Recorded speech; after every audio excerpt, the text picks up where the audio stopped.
Vamos ao caso de hoje, que é sobre um sujeito que é realmente horrível.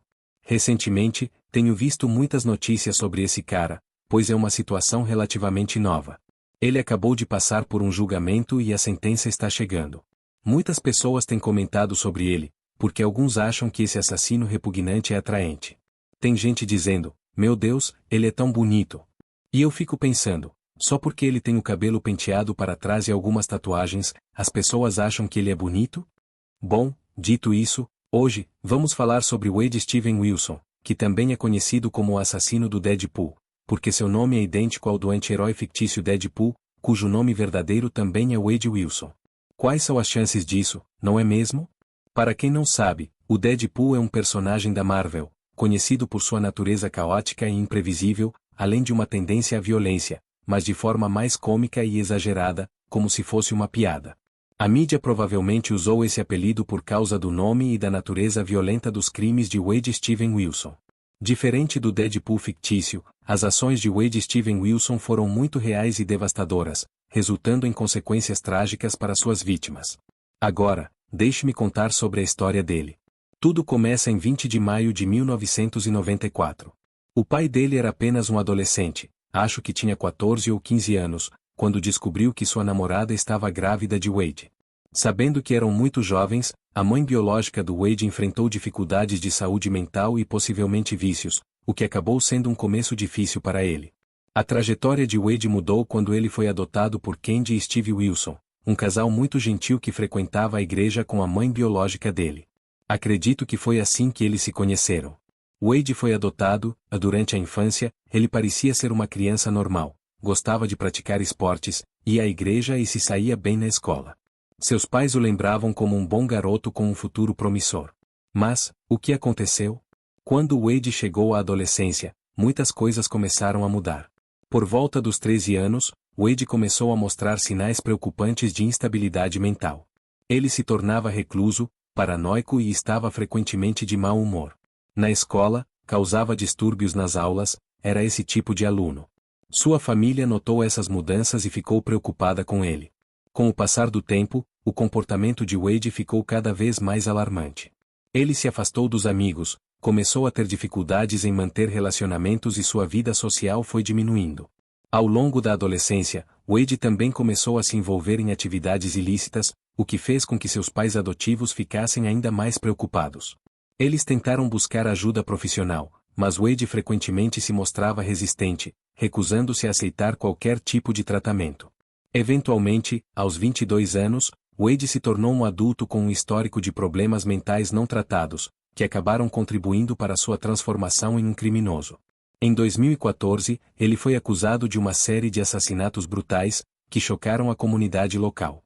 Seus crimes eram caracterizados pela violência extrema, refletindo uma natureza perturbada e sem remorso.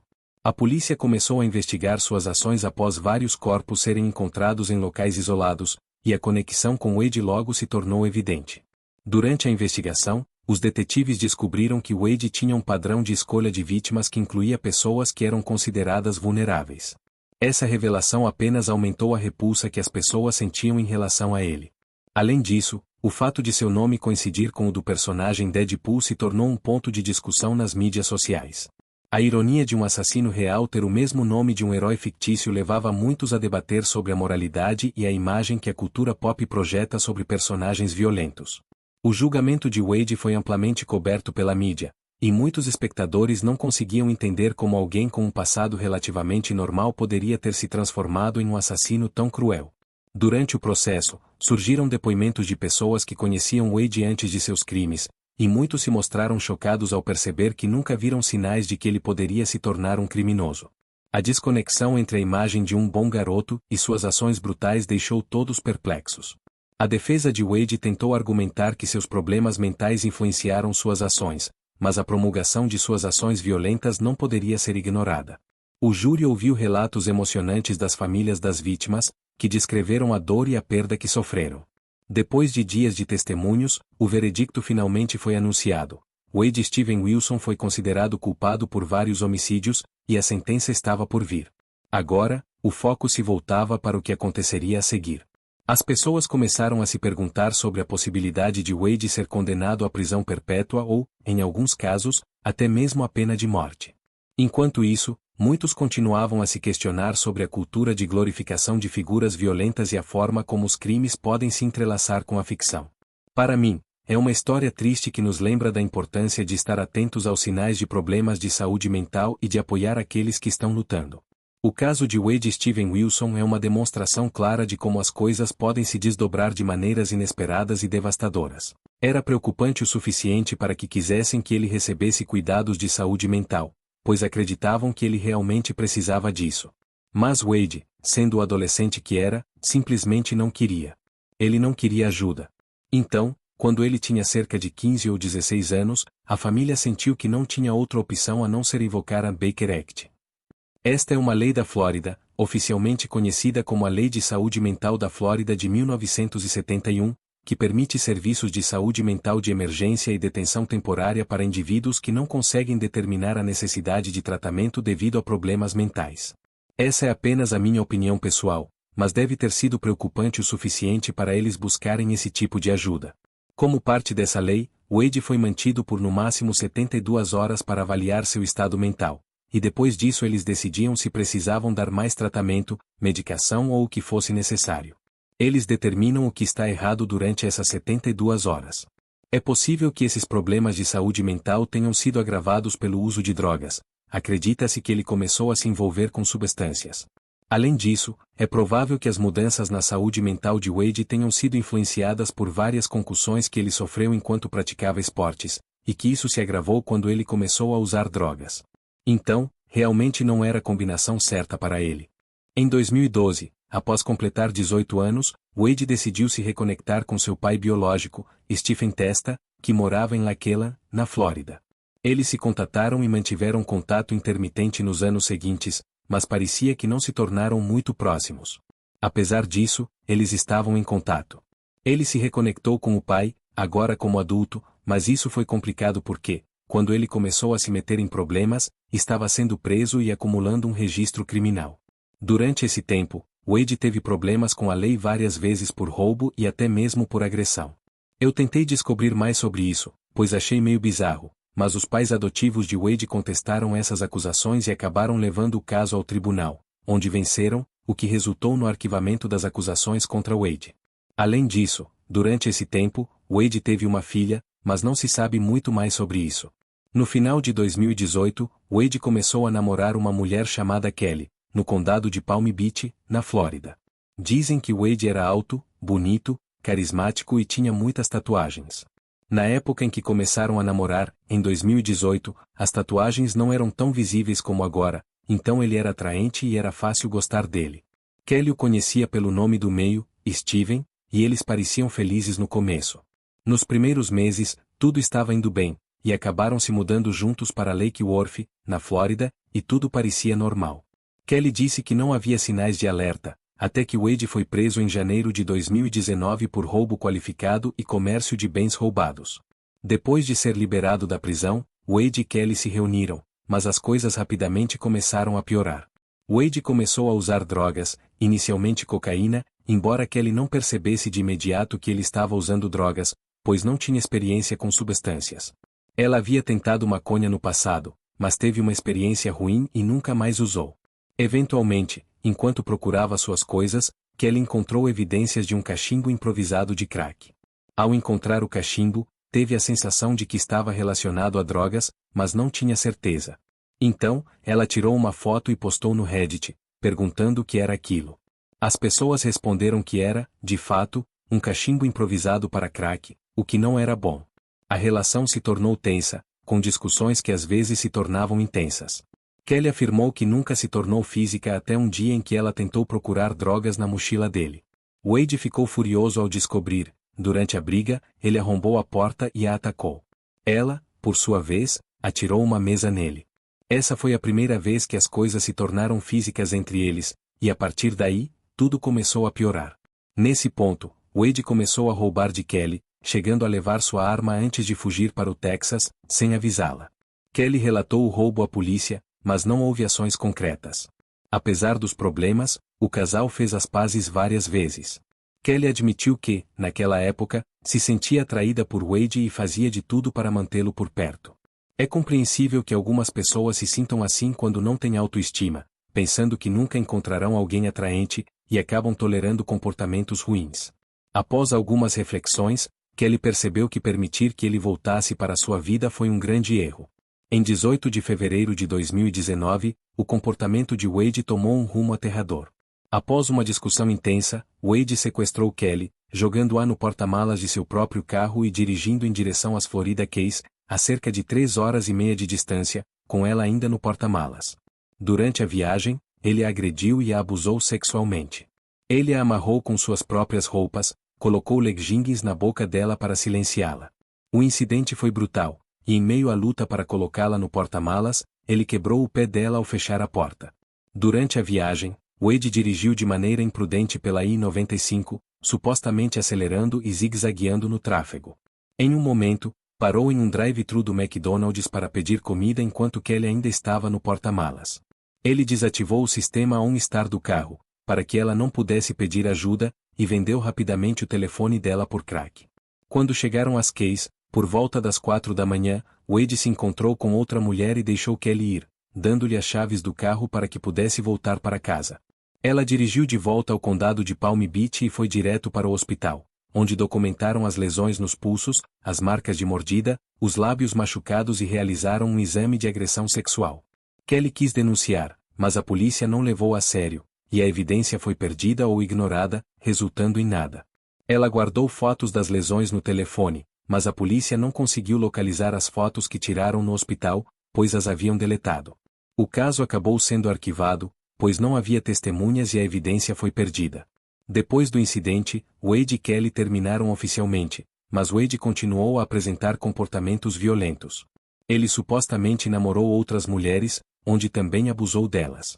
Um rumor indicava que ele pode ter namorado um homem e o ter esfaqueado, mas não há muitas informações sobre isso.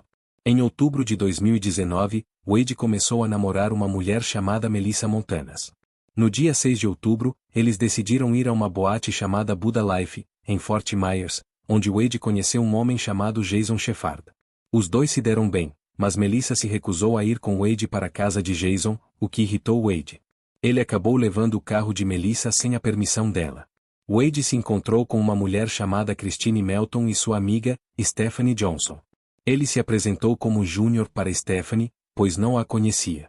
Depois de passar a noite com Christine, Wade tentou dirigir Christine e Stephanie de volta para Cape Coral, mas teve dificuldades com a transmissão manual do carro que havia roubado. Chegando à casa de Christine, pouco tempo depois que Stephanie saiu, Wade estrangulou Christine até a morte, usando as próprias roupas dela para amarrá-la. Depois de cometer o crime, ele fugiu do local com o carro de Christine, ligou para Melissa e teve uma discussão acalorada sobre ter roubado seu carro. Wade foi até o local de trabalho de Melissa. Quando ele tentou forçá-la a entrar no carro, ela resistiu. Ele a atacou, a agrediu e a estrangulou, mas ela conseguiu escapar e se trancou em um quarto. Wade não parou por aí, ele voltou para Cape Coral e avistou uma mulher chamada Diane Ruiz, que estava a caminho do trabalho. Ele a convenceu a entrar em seu carro, após isso, estrangulou Diane, levando-a a um estacionamento vazio perto de um Suns Club, onde jogou seu corpo para fora do carro. Quando percebeu que Diane ainda estava viva, ele a atropelou várias vezes até que o corpo dela ficasse irreconhecível. Enquanto isso, a polícia procurava Wade por causa da agressão a Melissa. Quando encontraram Wade em um Joe's Crab Shack, ele simplesmente rolou a janela do carro e dirigiu embora, sem que os policiais o seguissem. Depois de fugir, Wade entrou em uma casa vazia, onde se alimentou e trocou de roupa. Ele ligou para seu pai biológico, Stephen, e confessou ter matado 2 pessoas. Stephen, no início, não acreditou, mas depois de Wade descrever o que havia acontecido, ele. Apesar do dilema emocional, Stephen decidiu denunciar o filho às autoridades, acreditando que ele poderia matar novamente. Em 10 de outubro, a polícia encontrou o corpo de Diane após avistar um urubu sobrevoando o local. Em novembro, Wade foi acusado formalmente pelos assassinatos de Christine e Diane. Enquanto aguardava julgamento, ele tentou fugir da prisão, mas o plano foi frustrado. Durante sua prisão, Wade se juntou a uma gangue supremacista branca e adquiriu várias tatuagens racistas no rosto e no pescoço, reforçando sua imagem perturbadora. Durante o julgamento, Wade apresentou diversas versões dos acontecimentos. Em algumas entrevistas, negava qualquer envolvimento, mas em outras admitia ter cometido os crimes, afirmando estar sob efeito de drogas. Seu advogado argumentou que ele estava fora de si durante os assassinatos, tentando justificar os atos com o uso intenso de substâncias. A tentativa de fuga da prisão trouxe mais complicações para Wade.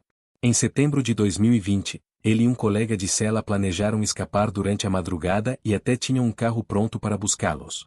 No entanto, guardas foram informados, e ao inspecionar a cela de Wade, encontraram sinais de que ele tentava sair pela janela. A moldura metálica estava removida e o vidro de segurança, rachado. As autoridades concluíram que, mesmo que o vidro tivesse sido totalmente retirado, Wade não conseguiria passar pelo espaço estreito. Após essa tentativa frustrada, ele enfrentou acusações adicionais de tentativa de fuga e vandalismo. Wade continuou a chocar a todos com suas ações dentro da prisão. Além de se juntar à gangue supremacista conhecida como The Unforgiven, famosa por seus símbolos nazistas, ele cobriu seu rosto com tatuagens que refletiam sua ideologia perturbadora, incluindo frases como Why So Serious? E que reforçavam a imagem de um homem instável e violento. O comportamento de Wade no tribunal não inspirava empatia. Ele mostrava uma atitude desdenhosa, muitas vezes, indiferente. Testemunhas, como Melissa, relataram com detalhes o terror que sofreram.